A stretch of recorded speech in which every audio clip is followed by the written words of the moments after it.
Na, Hmm? na. Ako bili sa napatos. Ah, sapatos? Mamaya. Pero ano? Bago yan. English muna. Kung mabasa mo yan. Dalawang sapatos. Okay, first, ano yan? Ako okay na po to. Anong puto? Ako okay na po to. Anong puto?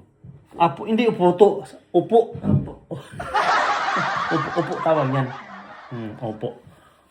First. Yan. Soon. Soon. Hindi.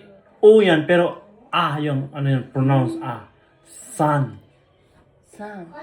Huwag mo nang ano yun yung ano ko. Sun. San. Money. Yung mga nga, magiging ano, yung O, magiging Okay. Yan, money. Money. Next. Tae. Ay.